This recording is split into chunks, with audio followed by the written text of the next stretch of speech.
Hey. Oh boy, I'm not wearing headphones, and I really hope this is recording in the fashion I needed to. Actually, it just started recording.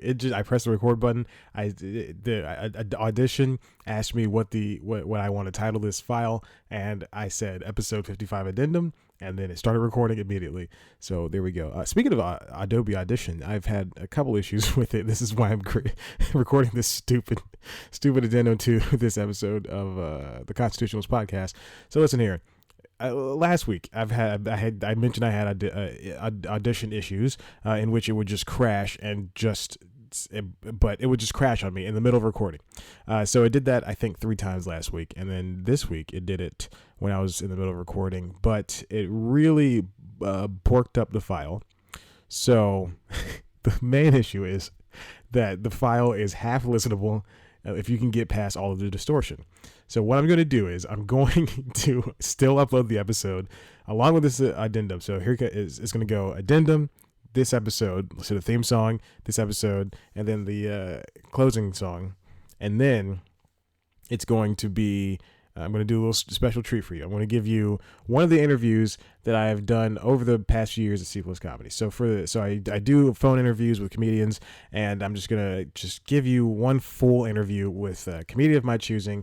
And I think I've already chosen who I want to do. It's probably going to be Emma Willman, who I interviewed in February of 2016. I should be talking to her again soon. I'm doing an email interview with her, so I wouldn't be talking to her, but I'll be doing something with her again soon.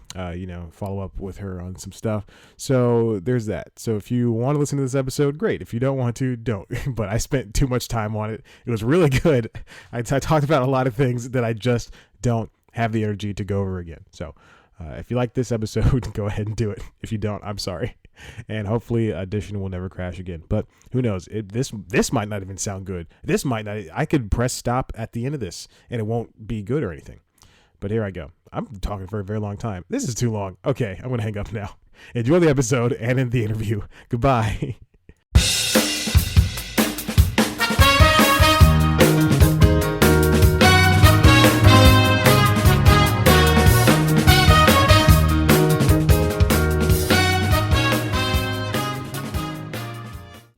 And that's how the theme song goes. Welcome back to the Constitutionals podcast. If you didn't know, this is the premier podcast for cpluscomedy.com. It's a website. Go there. Hi, everybody. I just did the whole spiel. I didn't mess up, even though I took several pauses in between. You know what you want to say sometimes, and then you say it, and it just doesn't come out right. Sometimes, I mean, that's generally how I view things. That's how most of my life is. I want to say things, and it just doesn't come out right. That was the dark of my life. Well, it's been another week. Today was a very not tumultuous. It was a very stressful day for myself. Here's the thing. I'm just gonna gloss over this. I don't want to get too deep into it because it will make me angry again. But I did yell at a person who was just doing their job, and I've never done that before in my entire life. And I feel so bad. Well, I felt bad. Past tense. Reasoning because. So here's what happens. So I walk dogs. I go to different places. So there's one place I went to today, and I parked in Buckhead Plaza. All right, that's in Atlanta. It's a plaza. It's like an outdoor mall, strip mall area in a fancy, rich neighborhood of Atlanta. Okay, great. So I parked there like I usually do for this very particular dog who lives in an apartment complex like right across the street. Okay, not even across the street, in the same plaza. It's right there in the same plaza. So it's not even leaving the property. Parking attendant says I left the property. They boot my car. Right. Guess who's very angry when he discovers, after walking a couple of dogs, that his car's been booted in a place in which he parks all the time? Me. I'm very angry. So I call the guy. There's a number. They put a sticker along with a boot on my car. I read the sticker. I call a number. I get a little agitated with the guy. I'm really trying to keep my cool, because on the drive down from my home to this area, I was in a serene. I didn't speed. I was just enjoying the 9th anniversary Comedy Bang Bang podcast special, and then that happens, and all the anger that I've been holding up all morning long is released. The guy shows up, and he's not listening to me. He's kind of just throwing me off. I know he's heard this all before, but I'm telling you, he's telling me $75 to take off the boot. And I'm going, I walk dogs. I don't have $75 period. I'm getting paid less than that tomorrow, which is partially true. No, which is very true. There's no partial to it. And I got so painfully honest. And but I have 3 jobs, so anyway, still don't have any money. And so at some point, we're getting deep into this conversation, this argument. That's basically, now it's coming out 2 sides, and now I'm just this ball of anger, and I'm stepping towards him as if I'm going to. I'm not gonna lie, as if I'm gonna hit him and everything. And he tells me, I poked his chest, and I said, I'm gonna call so I can get some freaking money. I'm cursing at him and stuff. I just feel so bad. And then he goes, "Sir, you have touched me. You have touched me 2 times. I'm gonna need you to back off." And I said, "Oh, what?" Oh my gosh. But then eventually I got it unbooted. I paid for it, got it unbooted. And so I had to cancel the rest of my walks. I'm driving home, and I'm feeling the anger subside. And then I'm thinking, man, maybe I shouldn't have been so mean towards the guy. He's just doing his job. This poor older gentleman who's missing a lot of teeth, and who's spitting all over me when he's talking in his crappy little Dodge Durango. And I'm making fun of him now because you're going to hear why I'm doing this. So I tell my corporate I tell corporate of the dog walking company, and or support says I'll talk to corporate to see if they can get it handled, to get the ticket handled, get me reimbursed and everything. And then they tell the dog owner. The dog owner apologizes profusely, which is very good. Which is I'm glad that this person wasn't mad. He goes, I tell people to park there all the time. I park there, and you shouldn't have gotten booed. So he calls the field agent who I yelled at, and then the field agent directs him back to me to ask me for the corporate number, which is on the ticket. He calls corporate, not the corporate number for my dog walking, but the corporate number for or the number for the booting company. And so he calls the booting company, and he says, yeah, apparently this is happening too frequently, and they're gonna try to get it solved. I'm sorry again. And I go, and so in my head I'm thinking, oh, so I don't have to feel bad anymore. For cursing this guy out, and for eventually almost trying to knock him out. But so that was how my afternoon went. I earned less money and I lost $75, but hopefully that will come back. The $75 will come back and be reimbursed. Now I just can't park in that parking lot anymore because what if they do it again? What if I go walk? I've walked that dog. I was telling the parking attendant, I've walked that dog for 2 months now. It doesn't make sense how I should be. For today, I'm getting booted. And he goes, well, maybe you got lucky the other few times. And I was like, excuse me? This is my job. Oh my God. I can feel the heat coming back. So now, I don't feel bad. I'm not good. I was thinking about calling him back and saying, oh, hey, I'm sorry for freaking out on you yesterday, but now that I know that these people have done it several times, I don't feel bad at all. And I don't feel bad for making fun of him. A toothless hermit. He was taller than me, but he was older, so I could have taken him. It's hindsight. That's what hindsight is. Moving on. So last Tuesday, I ended up saying I Feel Pretty, and that's a very divisive movie. Let me tell you right now. It's way too long.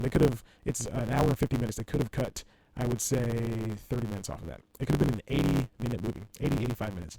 But there's a lot that was going on. It's written by Abby Kahn and Mark Silverstein, directed by both of them as well. Starring Amy Schumer, Michelle Williams, Rory Scovel, Emily Ratajkowski, Busy Phillips, Amy Bryant, Naomi Campbell, and a few other people. It's so, if you know the story, it's basically a woman, Amy Schumer, hits her head, and she wakes up and she hits her head at SoulCycle. This is a heavily advertised film. She hits her head at SoulCycle, wakes up, believes that she is quote unquote beautiful when she's she's just Amy Schumer, I don't know, whatever. And she believes she's this skinny, beautiful woman, and that's the entire story of the movie. At the end, she realizes that she was herself the entire time, and it was the confidence that she needed that she lacked. I wish I was joking. This is very much true. At the end of the movie, she turns around. She's giving this huge speech in front of all these models and stuff. And then she turns around, and it involves 2 projectors projecting one picture from her quote unquote beginning and her quote unquote before and after shots. So you turn around, and she turns around, she sees these pictures. She goes, "It was me the whole time." It's such a stupid premise. But the trailer really made me laugh, and I can't believe that I fell for it. And I watched this movie. It's not entirely bad. There's just a lot of stuff that needs to be changed in order to make it good. But it's a very diverse movie. A lot of people don't like it. I liked it enough. I never want to see it again. Whereas Trainwreck is just hilarious. I love Trainwreck. And Snatched, I'm about 20 minutes into. She just got a vacation with her mom, so who's Goldie Hawn. So I just this is a weird week for Amy Schumer for me, but there's a lot of like I was saying, there's a lot of division within the film itself. We've got I read an article last week from Megan Garber on The Atlantic. The Atlantic, I can't spell. The Atlantic, Megan Garber wrote something about I feel pretty. Let me find it. And in which she was discussing, did I talk about this? I feel like I talked about this last week. I'm actually going to go to cpluscomedy.com where you can get all of the other C Plus Comedy podcasts, which is The Constitutionals, and a TV show, and some interviews and stuff, which I got some lined up, hopefully. I got a couple of them lined up. No, I talked about I Feel Pretty. Then, what in the world? Did I not? Oh my God, I left it on there. That's the reason. Yeah, so there we go. Oh, but anyway, so I saw it, and I thought it was good enough. I mean, not good. It was good enough, and there's a lot of stuff that was picked up and dropped halfway through. It's just too long. But I just wanted to mention it, and Megan Garber's article on The Atlantic. So I think I did talk about that last week. Thank you, cpluscomedy.com, for having me on this. I can't believe I've been doing this for 54 weeks, and I think that is the second or third time I've mentioned something that I've already mentioned before, like CISO. I talked about CISO. I must have explained that several times, and the Big Sick, which I've also explained several times. So there you go. I'm just a creature of habit, and I just keep explaining things over and over and over again. Speaking of explaining things over and over again, I've been watching the Boss Baby TV show on Netflix. Now, that's a DreamWorks show, so I've mentioned DreamWorks shows before. I mentioned How to Train Your Dragons, and I've talked at length about How to Train Your Dragons, and the other one, King Julian. All Hail King Julian. DreamWorks shows are very, very... I'm just going to jump in the boat. They're good. I'm enjoying most DreamWorks shows. Now, the ones that were on Nickelodeon, for instance, like Kung Fu Panda, I didn't really enjoy those shows. What other shows have they done? Well, let's talk about Boss Baby Back in Business. It's a show about the movie The Boss Baby. Now, if you haven't seen Boss Baby, it's not worth seeing. But it's about a baby voiced by Alec Baldwin who runs a corporation called Baby Corp, and their sole mission is to provide cuteness for the world so that the world will keep having babies, and then the babies drink this formula so they can stay babies. But I don't understand how they grow up to be adults. I don't understand how does Baby Corp work. They don't explain the economics of this stupid corporation. So, but Boss Baby Back in Business takes place right after the film, where Boss Baby, who does he have a name? Theodore Lindsay Ted Templeton Jr. Is that his name? Yeah, Theodore Lindsay Ted Templeton Jr. So Ted and Tim. So Tim is the older brother, and then Boss Baby is the baby. His name is Ted, and then Tim's older brother. And then it's such a stupid show. I hate this so much. So all they do is the story is about them trying to ward off cats. Right, and there's a guy named, I don't know his name, Bootsy Calico, who is the main villain. He's an adult man trying to get cats to be to be more accepted in homes than babies. And that is the overarching plot for the first season. I'm only on episode 3, episode 4. But I was really hoping, I was watching the pilot for the show. I'm going to be honest with you, it did not sit well with me. but as did the other pilots, except for How to Train Your Dragons. The other pilots for Home, even though I don't like that show, All Hail King Julian, and Turbo. Those all didn't really sit well with me. But then you go on to the series, Turbo gets wackier. They just break all the rules for the universe. Like the snails are able to pick up things even though they don't have arms. They pick up things with invisible hands, like Rayman.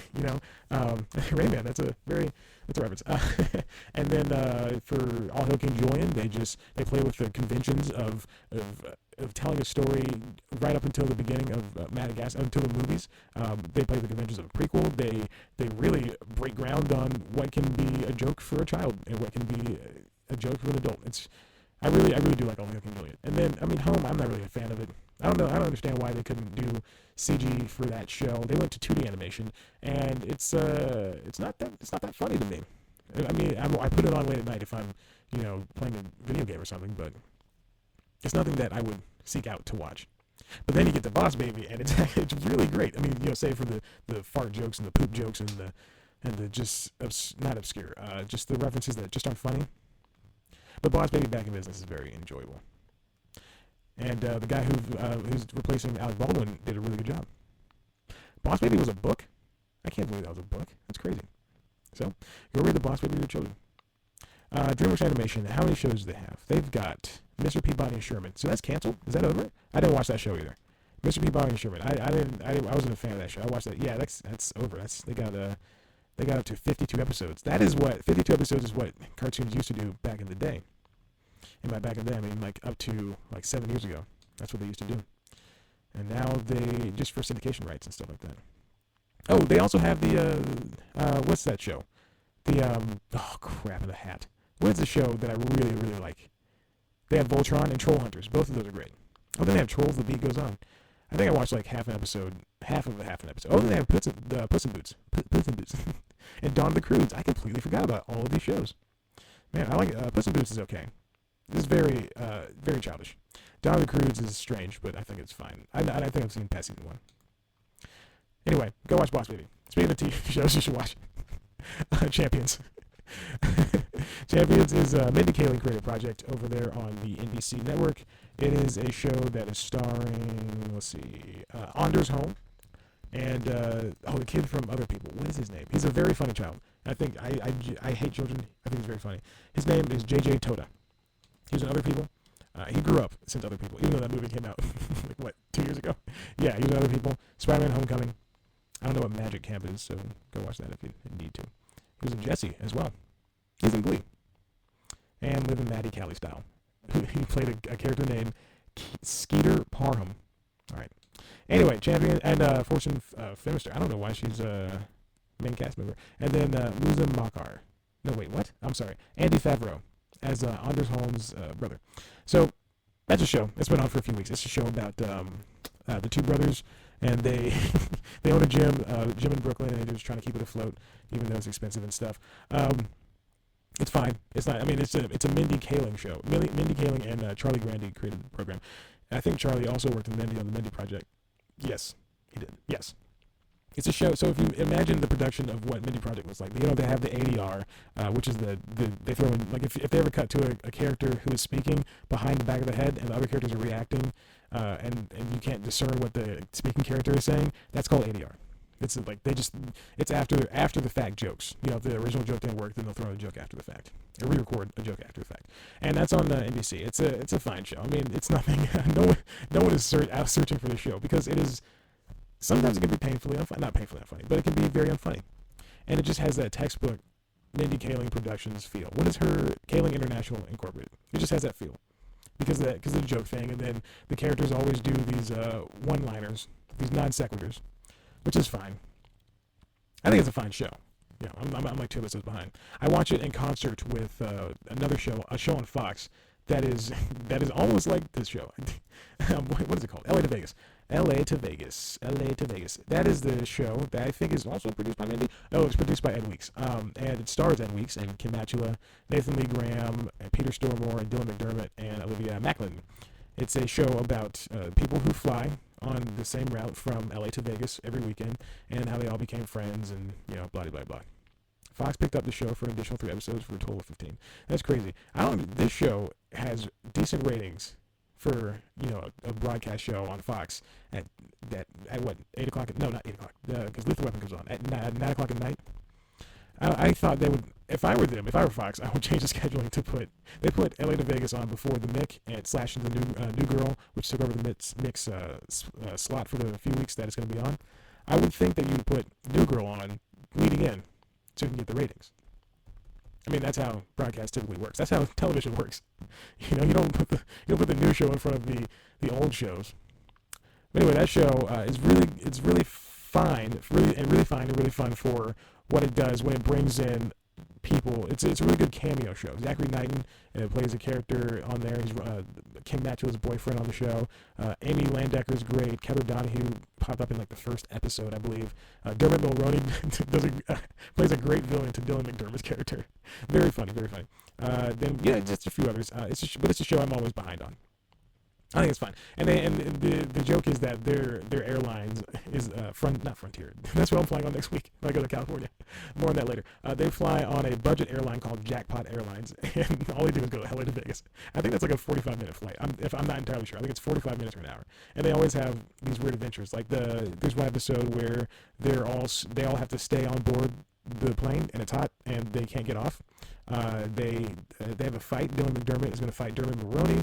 Let's see. There is Kim Maxwell's character gets kicked out of her apartment, and she has to live with Captain Dave, who's Dylan McDermott, and he turns out to live in the parking lot with a bunch of other hippies, with a bunch of hippies. He's not even a hippie. Oh, God. It's a lot of... Everybody's kind of one note. Like, Kim Maxwell's character is a wreck. Nathan Lee Graham's character is a feisty queen. He's a homosexual. That's why I said feisty queen, which is not offensive, guys. No one's listening to this show. And then Ed Weeks' character is, he created the show. I understand why he's playing second fiddle, because I wouldn't do that. Like Tracy Wakefield on, what's that show called? Oh, God, what is Tracy Wakefield's called? Great News. Good News. Great News. She plays like not even third, like seventh billing recurring character. Anyway, she's the weather woman. And then Ed Weeks' character is a professor who's always singing, do the right thing, do the right thing. Peter Stormore's character is a gambling guy named Artem from some country. There's a stripper on there who's, I think she's like one of the only two characters, out of two characters who's really, and her name is, what's her name? Olivia Macklin. She plays Nicole Hayes. She's a stripper, but she's the only one who kind of has a little bit of character to her. And I'm not saying that just because she's a woman and she's beautiful, because Kim Maxwell is a great person too, and her character sucks. And Dylan McDermott's a handsome guy, and his character is actually the second character. So, but anyway, these characters can do better. I think it's a fine show. I see myself watching it for some reason. I don't know why. And then Janelle Monae's album came out. I've been listening to that. Actually, I listened to it once. I listened to it at the gym, and I liked it a lot, but I don't know why. I don't think the issue is when I every Friday morning I wake up, and the first thing I do, I swear to God, the first thing I do, I wake up, I turn off my alarm. It's 5:30 in the morning. I'm about to go to the gym. I wake up and I go to Google Play Music, and I go to the new releases section, and I see what new albums have come out. Only albums. I try not to listen to singles, but a single will catch my eye all the time. I try to see what comes out, and then I download it. Not all of it, just the ones that interest me. Like Jason Aldean's album came out last week, and of course I listened, not last week, the week before, and of course I listened to it. I mentioned on here, and I think it's a fine album. A lot of the songs sound samey, but getting warmed up, man, I keep going right back to that song, and a few others, not much. And then you haven't listened. I haven't listened to Janelle Monae like all the way through. I've listened to like one or two of her songs. And, you just go there, you see that she has 14 tracks. She got a song with Al Pharrell. She worked on this album with Prince, so you just hop right into it. It's a very good album. Not good. Yeah, it's a good album. I like it. I'd say it's good. Like Kali Uchis' album. I listened to that a couple times. She always goes back. She speaks Spanish. She's a great singer. She has a really cool style about her. Just like Janelle. If you can differentiate yourself, then you can be. What is Janelle Monae's album called? Because I should really mention it. I feel as if mentioning the album will help. Okay, Janelle's album is called Dirty Computer. She has a single out called Make Me Feel. If I drop this marker one more time, I'm just going to be very embarrassed that I keep dropping it. Alright, so Dirty Computer is what the album is called. Let's see. Janelle's got a really great style about her. She reminds me a lot of Andre 3000. Boy, do I miss that guy. That guy's not going to come back and rap. I think he's done. I don't think he'll ever. I'm not gonna say ever, but I don't think he'll come out with any new music. I think there's that interview he had with GQ, I believe, the very lengthy interview where he said that he wouldn't be able to keep up with today's. I'm butchering it. He wouldn't be able to keep up with today's whatchamacallits rappers. You know the whatchamacallits. Anyway, it's called Dirty Computer, and it came out. She's got the singles "Make Me Feel," Django Chang, and Pink. And I like that. I saw the Pink music video. I've been watching a lot of music videos. When I was younger, interestingly enough, I'm a huge fan of music now. But when I was like middle school, up until high school, when T.I.'s King came out, I believe it was T.I.'s King. Speaking of T.I., he had a song with Kanye this week, and Kanye, oh boy, I wasn't a fan of music at all. And then I think my first two albums were T.I.'s King. Let me look this up. I'm going to say T.I.'s King. T.I. He's a rapper. And Kanye West's, what is it called? Late Registration. No, The College Dropout. That's what it was. College Dropout was the first thing I listened to of Kanye West. Because my aunt had it on CD, and she gave it to my sister, and I just took it myself. And I listened to it, and I thought, oh my gosh, this is amazing. How come I haven't listened to it? Yeah, King was my first one. I think that was in 7th grade. Had to be. Yep, I was in 7th grade. Wow, that is a good album. What You Know, Why You Wanna, Live in the Sky, Top Back. Oof. God, I want to download that album and listen to it at the gym tomorrow for leg day. Oh my God, leg day part 1. Oh my God, that is such a good album. Japan bonus track. What in the world? Anyway, so listen to that, and then Late Registration, which also came out, I believe Late Registration is 2006. Let's see. Late Registration was... No, I did not listen to Late Registration. It couldn't have been that. It was a College Dropout. Did I establish that it was a College Dropout? I need to pay attention to what I say. It was a College Dropout. It's a College Dropout and King. So King was obviously the newest one, and I said, okay, I'm gonna listen to both of these, and I thought they were great. And then for a very long time, until like college, I did not like music videos because I thought, why would I watch it when I can imagine it? I didn't have a reasoning for this. I did not have a reasoning for me doing this. Oh my God. Oh God. That's crazy. I'm typing something. I don't know, and it's so loud. Anyway, I didn't have a reasoning for me saying I don't want to watch a music video. I can't watch a music video. I can't watch this music video because it is going to ruin my perception of the song. Cut to the day when I'll watch any music video for anything. I just watched a certified music video again. I watched yesterday a whole bunch of YouTube music videos. I like YouTube. YouTube's great. Hopefully I can see them when I'm in California next week. Speaking of, I'm going to California next week for a visit to hopefully move to. I'm going to the north side of California, Silicon Valley, San Jose, visiting a friend. Might live with him. Actually, that will definitely be the plan. There's no might. That definitely the plan. He informed me that he lives next to the airport, which is great. I don't have to go very far. I'll just catch a ride over to his place. Catch a ride with an Uber guy, and he lives right next to a casino, which is also cool. So I guess I'm going to gamble, of course. There's shops and stuff over there, so that'll be great. And we're going to look for apartments and stuff. He'll be working during the day. So, but anyway, they're on I'm getting there on Monday. The Tuesday following that, I will hopefully be seeing U2 at the SAP. That's the SAP Center, and then Taylor Swift will be there that very same week on Saturday night. So hopefully I will see both of them. Of course, I got my tickets too late. Well, I will be getting my tickets too late based on when I get paid, and the seats will be in the rafters. But hopefully I can charm my way down at least to the midsection. I gotta get that sweet Instagram post, I want people to know where I am. To know that I am alive and I'm having fun. Oh my gosh. That's why we post. That's why we use social media, right? Like, why else, other than fear of missing out, why else would we be posting all the time? On, Instagram or Snapchat. The people constantly post on Snapchat. I can't use Snapchat anymore because it is so horribly optimized on Android. Also, I have a very old Android phone, Nexus 6P. It's about 3 years old. I want to get a Pixel 2 XL. I was hoping to get that tomorrow, but had to pay for a boot to get taken off. Hopefully I can get it this week before I go on the trip. Also, I need a new phone for work, so regardless. But yeah. Anyway. Yeah, so, we just post on Instagram and Snapchat. I have so many people that post on both of those, just day in, day out, on stories, on just regular posts, Facebook, Twitter.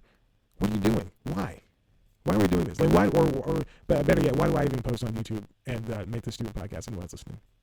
I'm doing it because hopefully this is the portfolio, and then somebody will say, I want to buy this, I want to buy Singles Comedy, and they buy it from me in the end, and then we make it a big thing in the end. Oh my gosh. Anyway, I think that's all I got for you. This is a short episode. Thank God. I can finally get back to not watching Supergirl.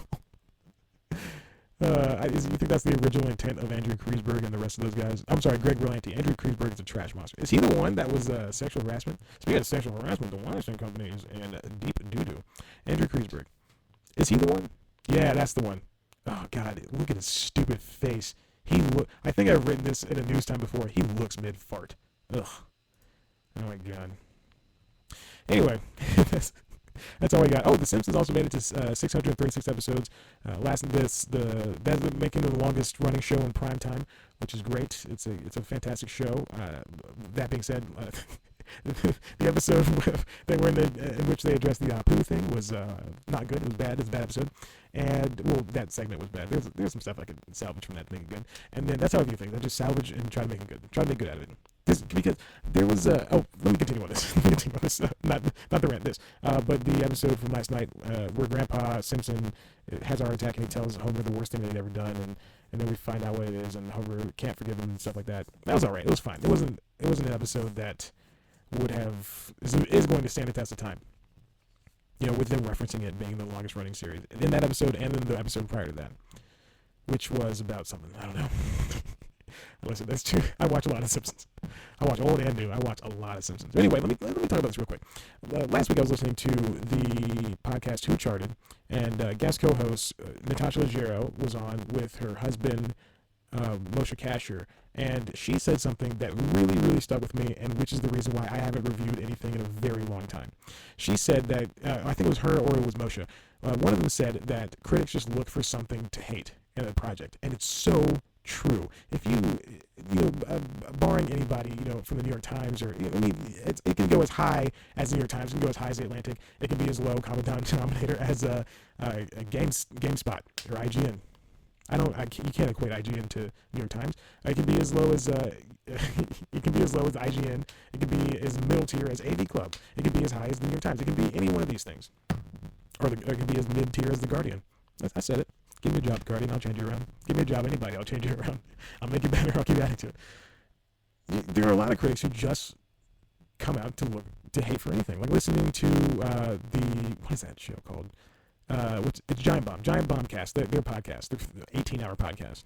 Those guys are so old and curmudgeonly and just, middle-aged white dudes talking about how much they hate every single video game that comes out. They just always find something to hate about it. I mean, it's always good to find, to cancel out the good with the bad and to find out why you don't like something or why you do like something. But man, oh man, IGN, those people, a lot of people over there just love Star Wars and that's their livelihoods. But when I remember one guy, I remember exactly this episode. I remember exactly who said it, but I'm trying to be as vague as possible because I think he's still a nice guy. He said, the Batman Arkham Knight had just come out, and he was trashing it essentially for having a $40 DLC package that you don't have to buy, that did not do anything more for the game, except for add, crappy short missions and stuff. That being said, I will buy it if it goes on sale. That being said, that's the name of this episode.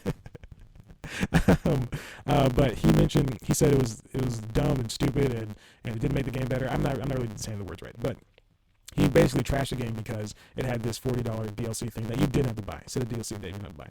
And then he comes, and then weeks later, maybe like a week or two, I think 2 weeks later, this really changed my perspective of him. He said, I think Star Wars Battlefront, the new one was coming out, the one not the one that just came out, but the one before that, on Xbox One, PS4, and PC. And he was saying so happy he pre-ordered like the big $100 edition or whatever, and he's gonna buy all the DLC. And he said, "Call me a hypocrite." So what? You can't do that. You are a critic. You can't say anything like that. You can't. You gotta take the good and the bad. You gotta be able to look past whatever you love, and you gotta be able to crap right on it. That's why I crap on The Simpsons all the time because I love it so much.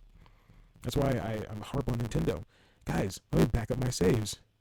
I spent I played Legend of Zelda Breath of the Wild for 40 hours. No, 50. Oh my god. When's the last time I did that for a video game? Jesus. I played Super Mario Odyssey for about 20 hours. Let me back up my saves. Nintendo, Simpsons. Kill Apu. Don't even recast them, just kill them. And get some black people and Asian people and Hispanic people in the writer's room. Get some people of color in there. Get some women in there. Man. Gosh, I like Matt Selman, but Jiminy Christmas. Anyway, I mean I laugh, but I'm dead serious. All right, so that's the episode. That's the podcast. If you like this, why don't you head on over to cpluscomedy.com where we get the latest news, reviews, features, interviews, and other good comedy bits that only I can provide you with. And then you can follow us on Twitter at cpluscomedy. Follow me on Twitter at ChadBlackWhite. Like us on Facebook. Go to the webpage youtube.com/cpluscomedy to watch the premiere show for this stupid website called News Time. It's a great show. I love it. I love doing it so much, even though week after week it does get a lot harder to do it. And this episode I actually planned out this episode about a year ago when I knew that, yeah, a little under a year ago. It was over the summer when I knew that Avengers Infinity War was coming out. It sounds like it's about Avengers Infinity War. It's not, which is a movie I'm definitely not going to see. I'm tired of seeing movies with superheroes in theaters. I'm tired of seeing movies with superheroes, period. And that includes DC, Marvel. I don't give a crap who. I'm done with it. I'm sick of it. I don't care. I know what happens. I don't care. I know exactly what happens. I do not care. All right. Okay. So I think I'm the only person in the world who doesn't care about this crap anymore. It's the highest grossing movie of all time. That's what they'll say again about Ant-Man and Wasp, and then Avengers 4, and then Black Panther 2, and then all the other movies with superheroes in it. Anyway, so this episode is about comic strip movies. Movies that are good. It's so stupid. Every time I say it, it's so stupid. Comic strip movies like Garfield and The Addams Family, Blondie. Blondie wasn't a movie. It was a bunch of serials. It was about 28 serials. The original podcast. And then that's a very random inside joke for podcasting. And I just dropped the marker again. And then just Dennis the Menace and crap. What is the other one? The other comic strip movies. Marmaduke. I forgot to mention Marmaduke. That was the one that spurred it. Because I saw Marmaduke was playing on TV, and I said, I got to do this episode about comic strips, and it has to tie into Infinity War. So anyway, Infinity War came out, instead of doing a comic book movie episode, I was going to do a comic strip movie episode. Anyway, the beginning and the end, the cold open and the end tag of the episode is actually animated, and it took me about... I watched this movie how to animate an Adobe program called Character Animator, which is their new version of Flash. But I learned how to do that, and it was so difficult. I've been watching that video for weeks. I've been watching the same video for weeks, trying to understand how to do it. And I said, I'm finally going to do it. I mapped it. You can map your face to it. It can speak when you speak. You can record your audio over it, and the lips will move, and it's so cool. And the lips will move realistically. It's so cool. It uses your webcam and everything. Oh my gosh, it's so great. Oh God, it's so cool. I wish I could spend more time. I wish I could have spent more time with it for this episode, but I just had to, just working and stuff like that. So, but anyway, I did it, and so I mean, a very rudimentary version of the cold open and the end tags are animated, but it's fine enough. I think I like it a lot. Anyway, go watch that episode. It's a list episode, and I hate doing list episodes. So and again, I'm going to California next week, and I have to pre-record an episode of the Constitutionals. I got to pre-record. I will be back on a Monday, so I have to pre-record 2 episodes of News Time, which means I have to pre-write 2 episodes of News Time. Given how I wrote this week's episode of News Time on a Friday and shot it on a Saturday morning, a Friday night, and I shot it on a Saturday morning. No, I shot it on a Saturday night. I wrote it on a Friday night, didn't have time to shoot it, and then shot it after work at like 11 o'clock at night, while I was trying to bake some cookies. Oh my God. And then I threw it together on Sunday night during Westworld. So I missed a little bit of Westworld. I was watching. It was in the background. It was playing loudly, so I understood what's going on. But anyway, yeah, so give it a watch, and hopefully I can get the next 2 weeks' episodes down pat. But I have a general idea of what I'm going to do. Anyway, thanks for listening.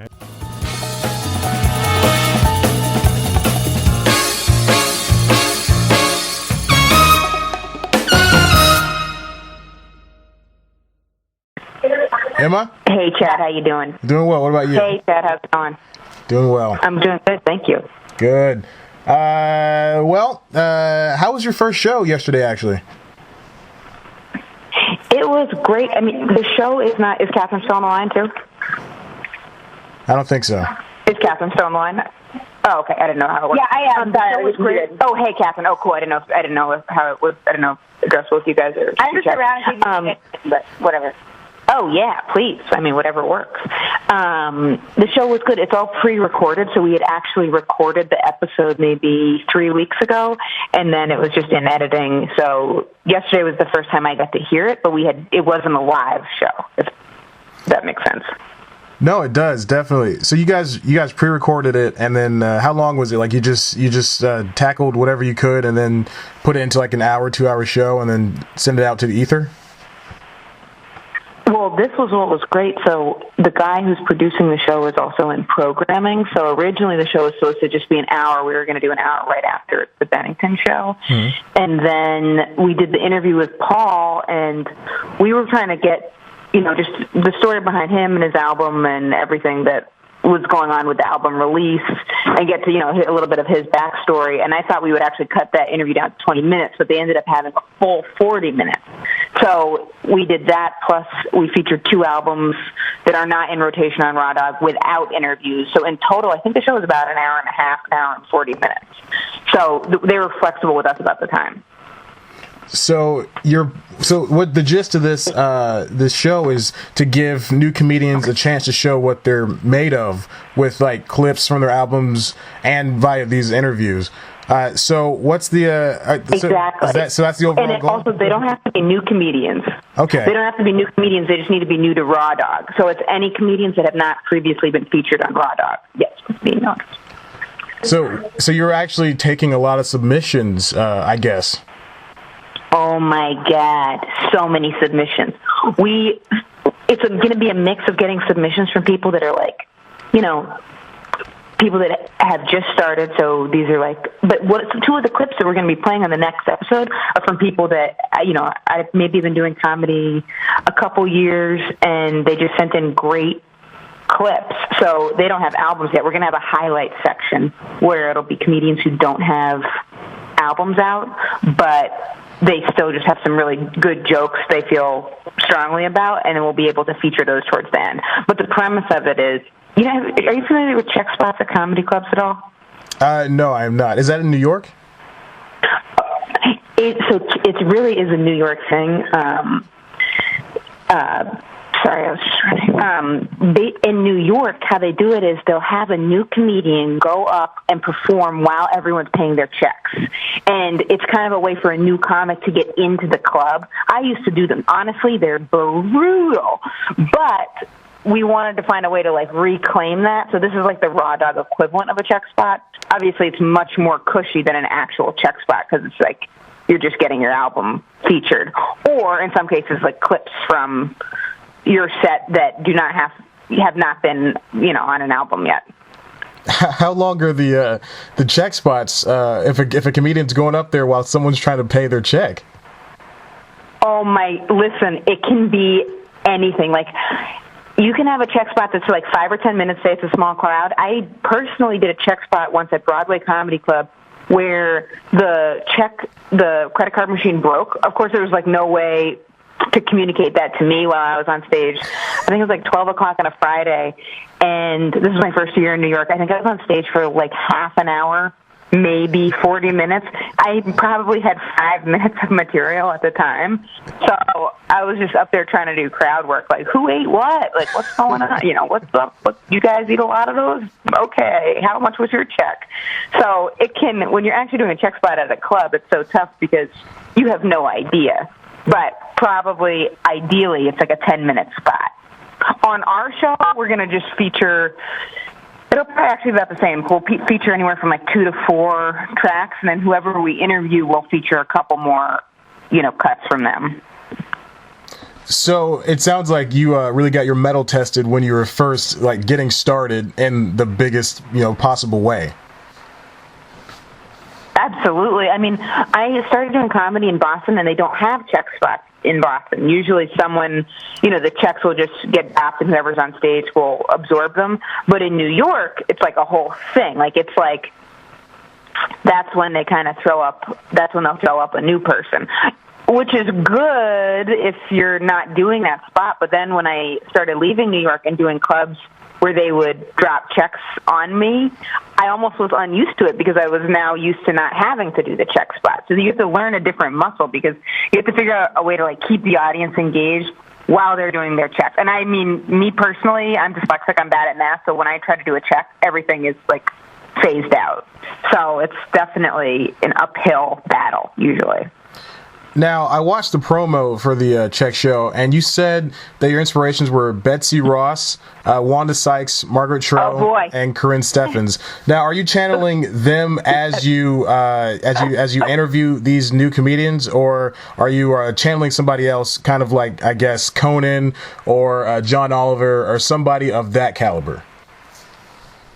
That is a great question. So when I answered that, I always go to Margaret Cho and Wanda Sykes as comedic women that I look up to. I don't I'll usually think in terms of what someone has done necessarily instead of gender as something that I'll latch on to, because I'm pretty I'm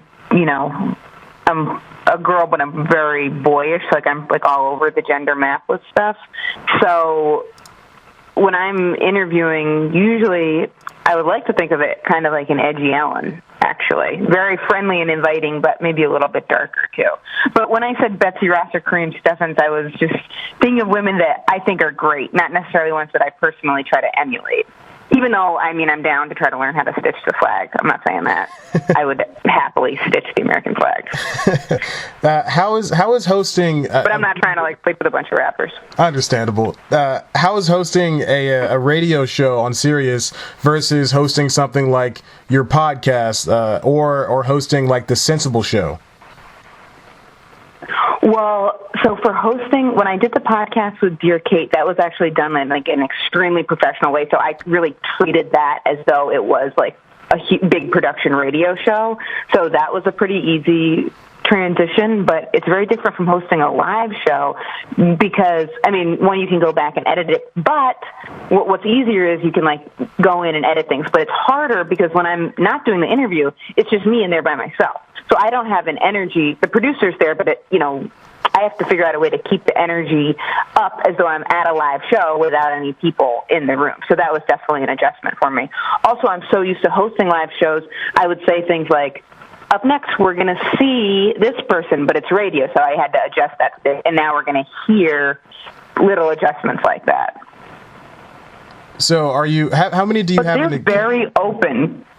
Okay. Sirius is very open. I don't have to censor myself. You can really say anything that you want. If anything, it's even more open than when I'm hosting the podcast for Dear Kate. That's like a sponsored podcast by an underwear company, so I have to make sure that things are in line with their mission statement. On the check spot, it's very much anything goes. Like, there's no, besides needing to get licensing for some of the clips we play, we can pretty much say, people can say whatever they want. It's not rated. Unrated. So do you guys have how many do you have in the can? So like, are you able to like hear yourself from the first episode compared to something you're doing now? And I guess you're always changing all the time, I assume. Yes, definitely. Like we've done the first episode. We're going to record the interview for the second episode on March 11th, and that's going to be with Julia Rossi. We're going to be doing her album.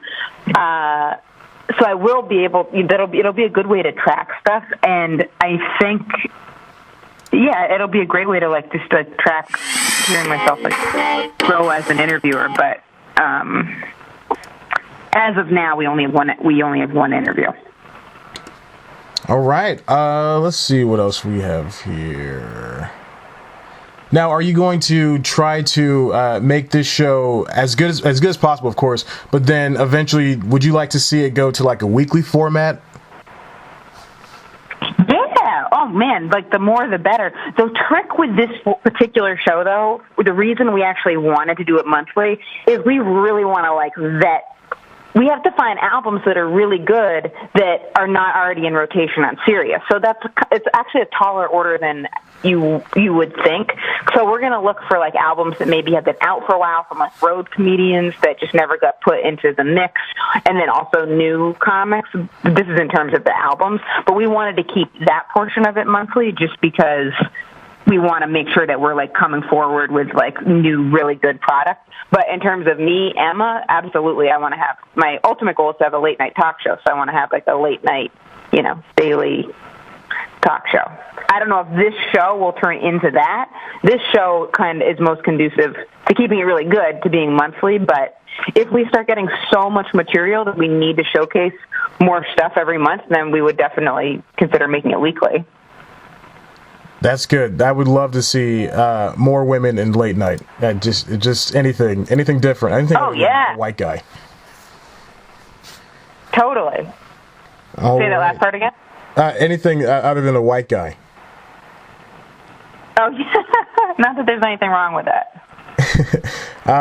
Okay. I think. Who's your favorite late night host now? That it has to be Conan. 100% Conan. I love that guy. He got me into comedy. It. He got you what? He got me into comedy. Oh, really? That's great. That's huge. What about yours? He is my favorite. He's my favorite now, but I love Jimmy Kimmel, too. And I went to go see Jimmy Kimmel live years ago when I was in L.A. with my mom. And I remember Nicole Richie was on talking about Paris Hilton.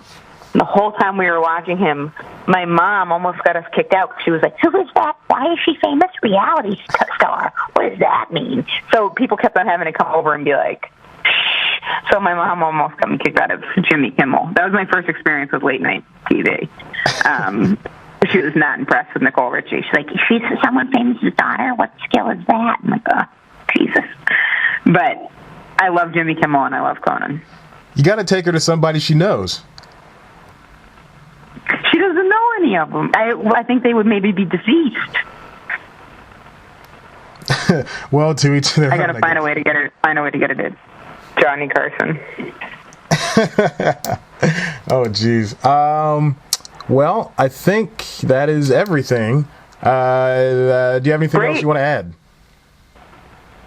Yeah, people can submit. One thing, the better, like the clearer the audio makes it a lot easier for us to like listen and go through stuff. And if they can, one tip I would give people when they're doing a submission tape, just start with material right away. If they're doing a lot of crowd work up top, that's great. Like, I totally get that. But now that I'm like on the other end of reviewing tapes, go in, good audio, go in, boom, do a joke, just joke. Perfect. I'll be sure to tag that somewhere in your description because I know there's comedians out there who have these albums that are just not getting the plays that they need or want, really. Totally. Yeah, totally. Especially if it's like, I go to Boston to do comedy a lot, and I see there's one room over in Boston called Thick Doherty's, and they always have like really funny road guys that have just been like out grinding it out, working the road and like, like B-level rooms kind of, and they usually have one or two albums that then they'll sell, but I don't know if these albums are even like on iTunes. Like, I don't know what they're doing for promo, or maybe they're just selling them after a show. Like, so we're definitely interested in checking out albums like that. So it's geared towards comics that maybe are newer because they're just coming out with albums, but also if you've had an album out for a while, like, we'd love to hear that too. Awesome. Thank you, Emma, so much for sitting down with me and talking to me. Thank you so much. I really appreciate it. I